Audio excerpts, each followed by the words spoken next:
Арбагыла урматтуу окуучулар. Маанайыңар жакшыбы? Эгер маанайыңар жакшы болсо, анда биз сабагыбызды баштайлы. Биз буга чейин сүйлөмдүн грамматикалык түзүлүшүнө карай бөлүнүшүн, айтылыш максатына карай бөлүнүшүн өткөнбүз. Силер ал жөнүндө билесиңер деген ойдомун. Бүгүнкү сабакта өтө турган темабыз бир тутумдуу жана эки тутумдуу жөнөкөй сүйлөмдөр. Биз бүгүнкү сабакта эмнелерди үйрөнөбүз?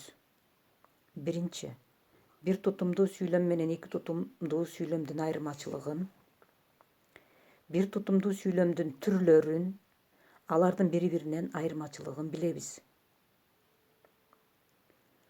Алтын эреже.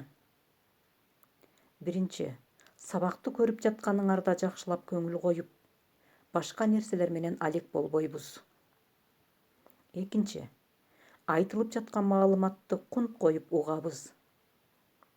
Үчүнчү, көнүгүү иштөөдө жаңы маалыматка таянабыз. Эмесе мурда өтүлгөн темаларды эске салалы. Сүйлөм мүчөлөрү экиге бөлүнөт. Баш жана айкындооч мүчөлөр. Баш мүчөлөр жана баяндооч. Айкындооч мүчөлөр аныктооч, толуктооч, бышыктооч. Сүйлөм грамматикалык түзүлүшүнө карай экиге бөлүнөт. Жөнөкөй жана татаал сүйлөмдөр. Жөнөкөй сүйлөм баш мүчөлөрдүн бирөө же экөө болушуна карай бир тутумдуу жана эки тутумдуу болуп экиге бөлүнөт. Бир тутумдуу сүйлөмдү уюштуруучу негизги бир эле баш мүчө же баяндооч эле болот. Мисалы, аңызга эгиндин, чөптүн уругун чачат. Эмне кылат? Чачат. Бул сүйлөмдө баяндооч эле бар. Көмүскөдө калды. Ошондуктан бул бир тутумдуу сүйлөм болду. Эки тутумдуу жөнөкөй сүйлөмдө баш мүчөлөрдүн экөө тең. Мындай алганда дагы, баяндооч дагы катышат. Мисалы, аз сүйлөгөн адам акылдуу болот. Ким? Адам сүйлөмдүн ээси. Эмне болот? Болот бул сүйлөмдүн баяндоочу. Демек, бул эки тутумдуу сүйлөм. Себеби дагы, баяндоочу дагы экөө тең катышты.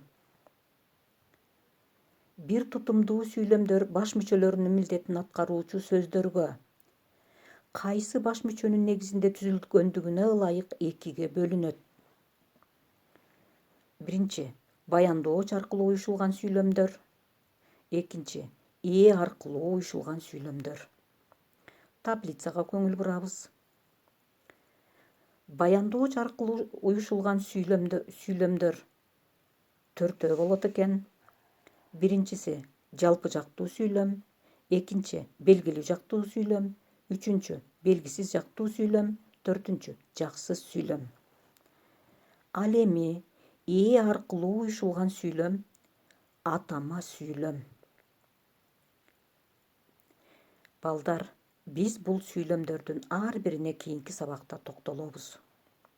Силер бир тутумдуу, эки тутумдуу сүйлөмдөр боюнча маалымат алдыңар.